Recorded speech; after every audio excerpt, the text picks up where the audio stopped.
Good afternoon, everyone. So, hope you've had a good week.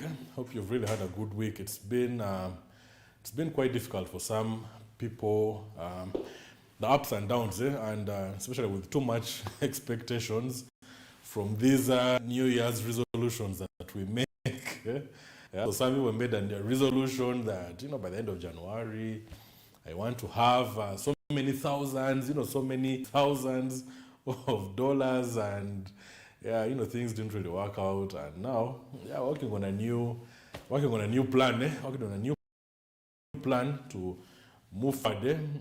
On my Telegram group, I shared some trading plans for the year 2022. So some people have been following them, but others, plan dictates that you should make a certain amount of money every week. And then you see that, you can make a lot more. Every time you start following this plan, it seems like you can do a lot more than what is on the plan. And, you go for that, that bigger cake. You go for that bigger share of the cake. So, So I show plans group. If you're not part of it, you can search for my name without a space, MAKUNE Marcelino. Just search for that name on Telegram. Then it will lead you to that group. I shared some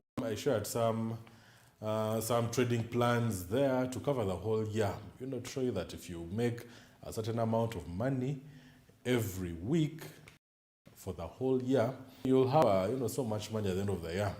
And this excited so many people. We talk about these plans, trading strategies, how you can apply your strategy, achieve this plan, and everything looked so good. It looked promising, everything looked like it was moving in the right direction. And so what happens is, some people see that, if I was supposed to be making $20 every week, and the guy sees that, I made about $15 today. That means at the end of the week, I'll be having about $75 from this same kind of strategy.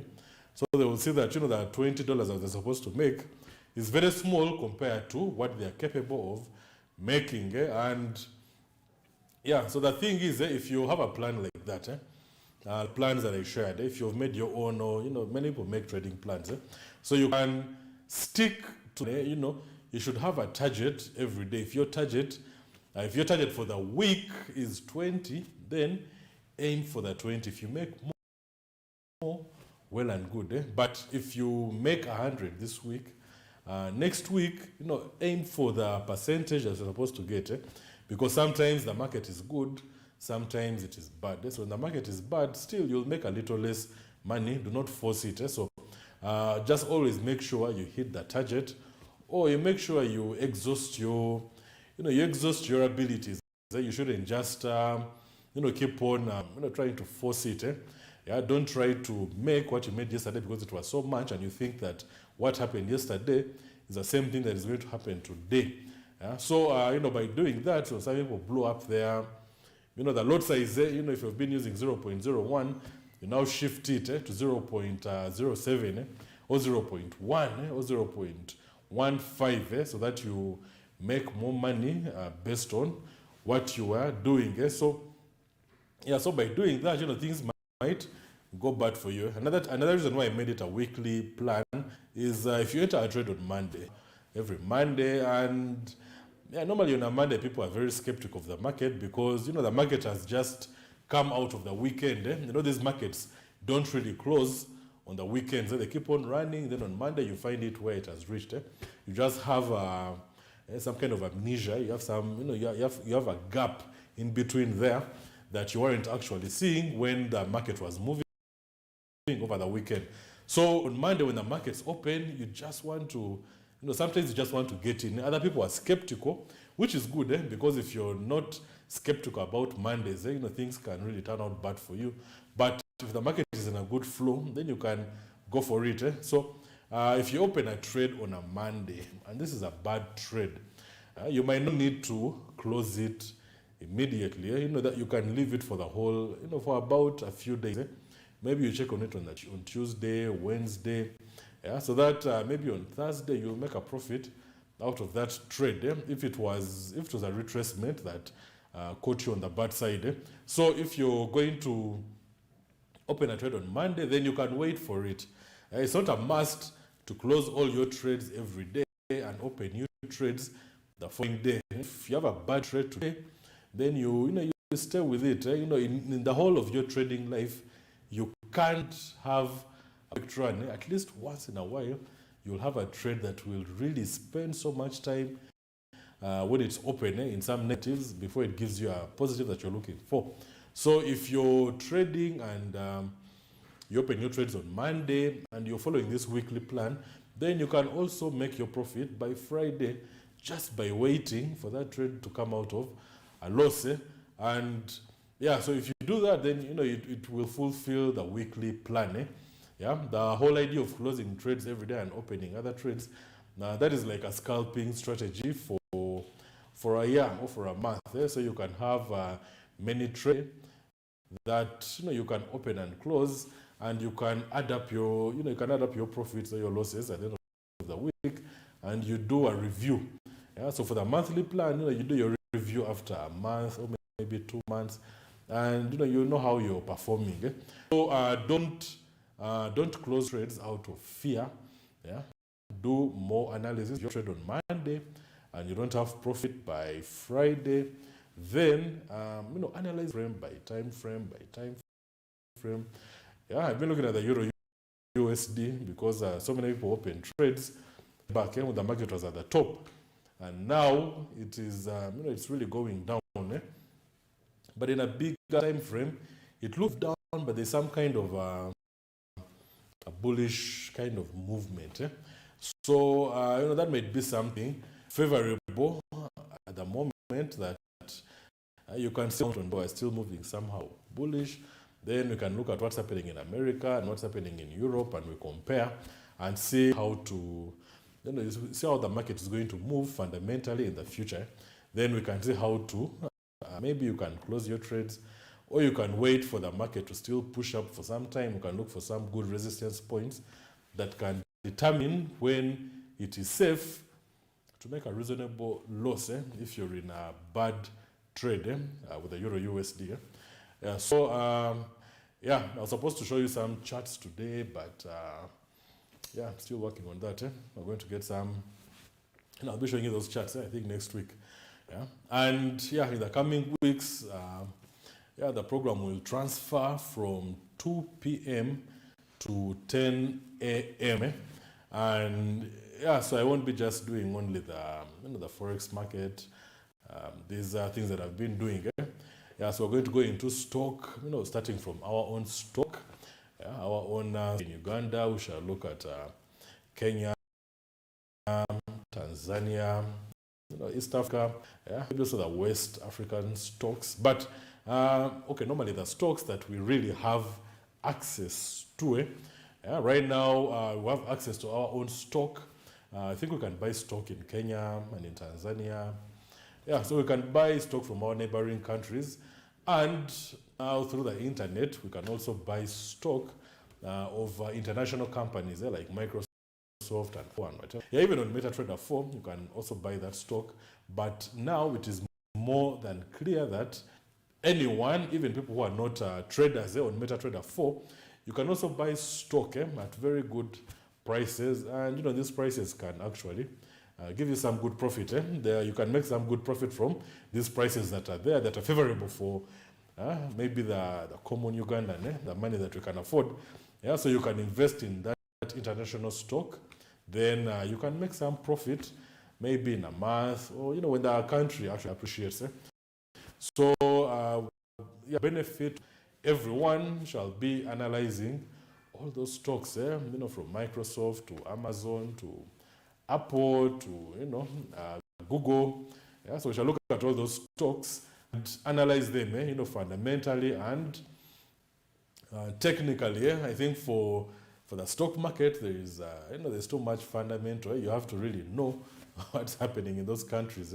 So it's going to be very interesting for me and for all of you. But I like reading all those things. So getting some information about all these companies and which ones are actually performing well, yeah, it will be good advice, it will be good information for you to use, to buy stock of whatever company that is available on the platforms that we have. Yeah, another thing will be cryptocurrency. You can now buy cryptocurrency easily without going through the crypto sharks. It's what they're commonly called. The sharks. Guys who called me and told me, there's a silver package, there's a gold package, there is a bronze package, there is a diamond package. Bring 100 million for this. Bring 75 or 50 or whatever. Yeah, and they tell you to invest there, and then things are going to move in your favor. Yeah, so you don't really have to go through third parties to invest in cryptocurrencies. It's an option. It's an option. It's not a must that if you want to buy any cryptocurrency, you have to go through a third party. Yeah, so normally for the financial markets, there are normally two parties involved. The first one is the market. The second one is you. Yeah, so you have your account and you're the one who is making the purchase. You're the one who is doing the trading. So those are two parties. So the third party is now another person, an account manager, a company, or anyone else who you will seek help from to help you invest in any of these instruments. So to buy cryptocurrency, you can do it. Anyone can now access cryptocurrency. You can buy. So we shall also be looking at Bitcoin and Ethereum and Litecoin. Yeah, I think there are now very few cryptocurrencies that are internationally traded. Others are a bit more private. They are not really.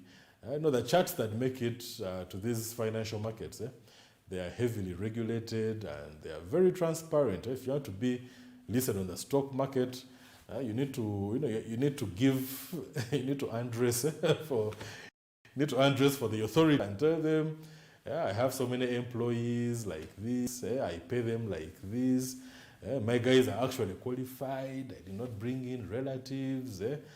So maybe these are their academic, whatever. If they don't have papers, then they must have some kind of something to back up that they really deserve to be in that job. So the purpose for all that is to ensure that the company doesn't just keep on falling. You don't need to have market crashes every now and then because some guy just went to the bank and carried out half of the company's money and disappeared just because he's someone related to the owners.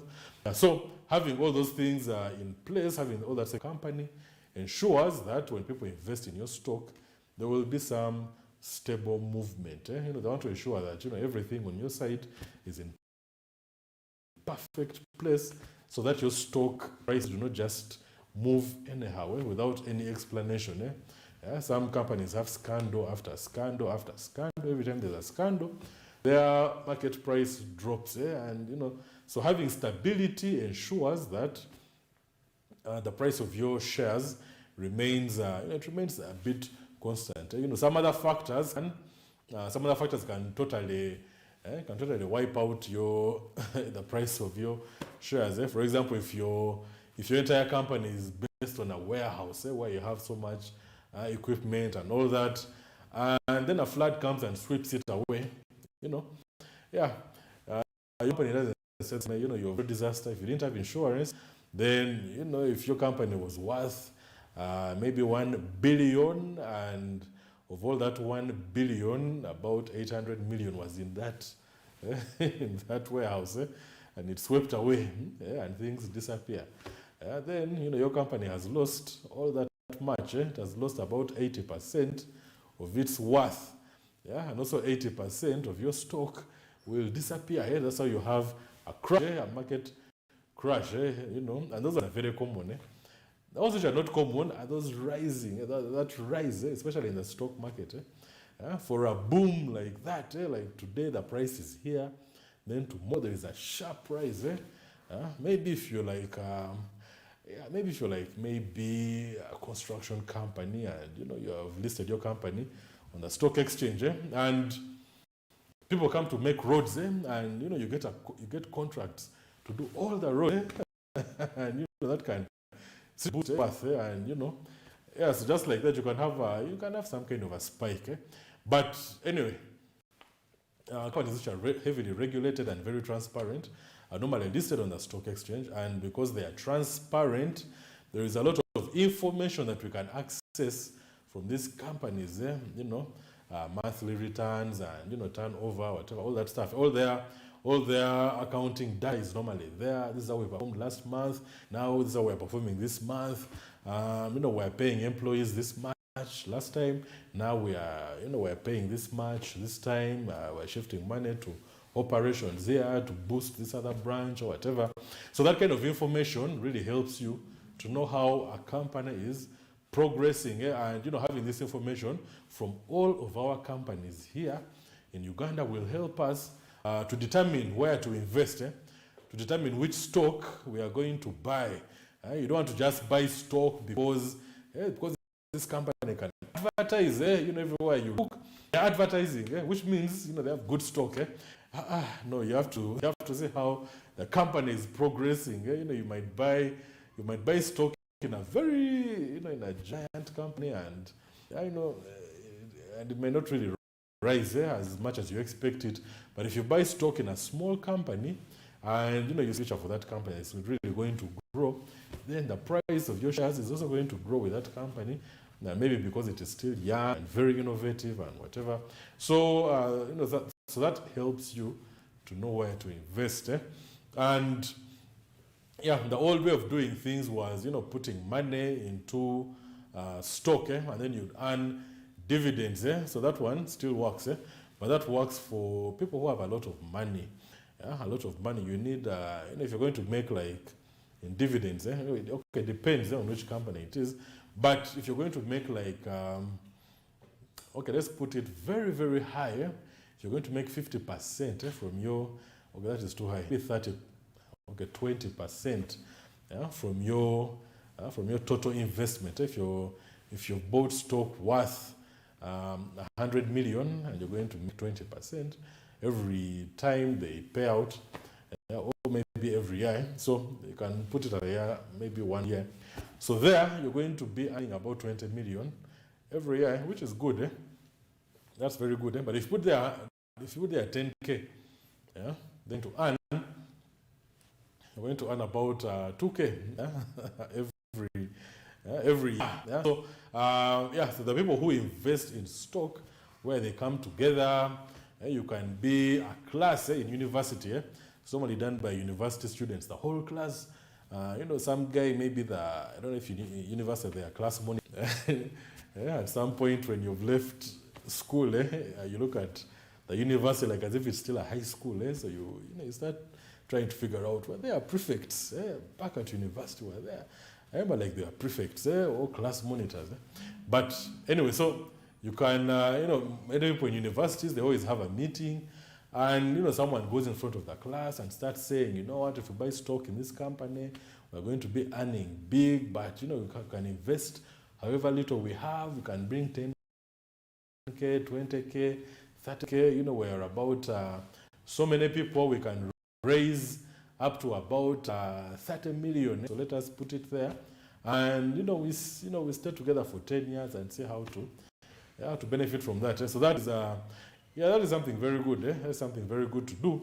If you're not doing it already, then one of you in your university class, you should go up in front of the classroom and you exercise speaking skills, and you tell people to start investing in stock. You can combine your money and then you invest under some kind of a group.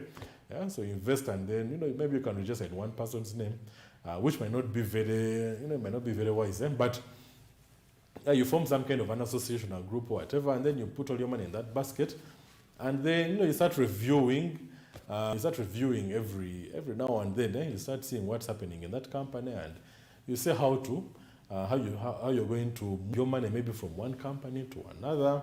And by doing that, you can learn so much about the financial markets and how to benefit from all of these markets. So that also helps you to keep tabs on these companies as as a group. So every time someone will be seeing something, they'll tell you that, these guys have opened a branch here, they've opened another branch here, maybe this branch is not doing well. I went there. When you've bought stock in a company, you can really feel the need to walk into these branches that they open to see. You start feeling for your money. That's why they have to be very transparent. You can't be holding on information when people have actually invested in your company. You owe them a right to information. So many companies actually do that. They actually give out their information, and you can access all this information maybe from their websites, maybe from just going into the company. Sometimes when you go to these banks, they have these posters that have been put in the banking hall, and they're financial data of how they are performing, and that data can help you to make some good analysis of how the company is performing. And if you don't sell, you can buy, and maybe you can benefit in the future. So you can do that for every other that is out there, and you can make an informed decision, especially when you're shifting your money from one company to another. So in that same way, that is how Forex trading fundamental analysis is. That's why there's an economic calendar for it. It's very easy. Forex trading is quite easy because the market is so big. So because of the economic calendars there, every country has to show you what's happening in their nation. They have to show you the consumer price index, have to show you the unemployment rates. America has unemployment claims. That one is something that many countries do not announce. How many people are claiming to be unemployed? Those are people who go to those unemployment centers that you see on the news and in some movies. So the unemployment centers where people go and say they're unemployed. They claim that they're unemployed, and then they look after them so they don't become homeless or become criminals or whatever. So if those unemployment claims go up, that is very bad for the country, because they have to pay these people either way. So they also have employment rates for America.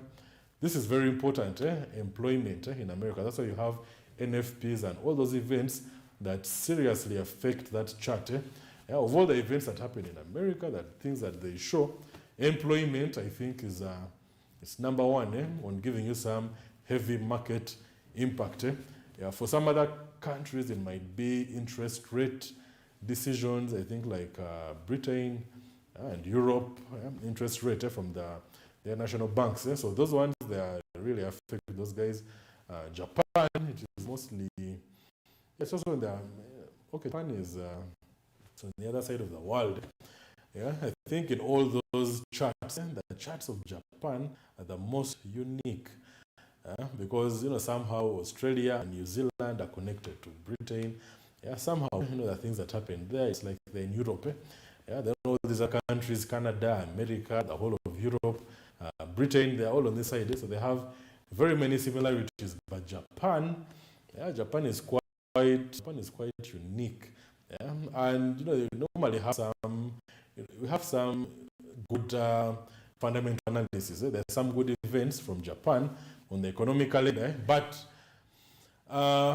personally, the problem with Japanese websites is that in Japanese, and Google Translate really does a good job, but anyway, reading all those things is quite informative about what's happening in Japan. There are so many things that happen in Japan besides manufacturing and exports and what. There are so many things in Japan that really dictate the flow of their economy. So knowing all those things is really, really useful. It can help you understand those market movements in those Japans that just don't make sense. You can have spikes happening at odd hours when there is nothing pointing into it, but everyone knows that spike is caused by something fundamental. So you just have to, every time a spike happens on the Japanese chart, you start looking for data on the internet, you look for some information,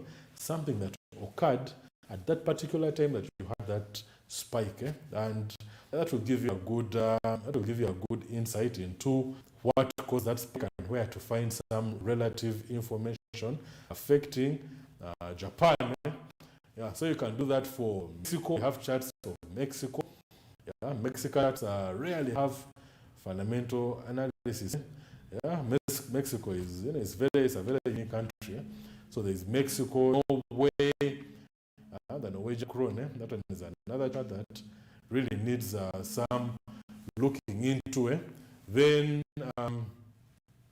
yeah, also the South African rand. So also looking into the South African rand. On many economic analysis, you might find those countries there.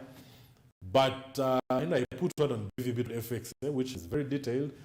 You can find charts of South Africa, of Korea, Brazil, Mexico, even India. You can find all the countries there with their, economic events being announced, all the way interest rate decisions. Unemployment rates, you might not find them there, but you might find some. You might find consumer price in. You might find that GDP. GDP is very common. You can find that one there. And if you don't have market impact on your economic calendar, just know that events that are year on year are very, very strong. Stronger than month on month. So the monthly events they are significant. They might have beyond impact, or they might have low impact. But year on year normally has its most high impact and maybe medium impact. Even if it has low impact, if an event is year on year, that is YOY. There is MOM and YOY. So there's also quarterly, every quarter, which is QOQ. So if you have all those there, the bigger the time frame, the more impactful the event. If you're comparing the GDP country from last month to this month, that will have, it will show you where the country is headed. But if it is comparing last year and this year, that will fundamentally show you how the country is performing. So those are year on year are quite very, very important to keep an eye out for, even if the calendar shows you that.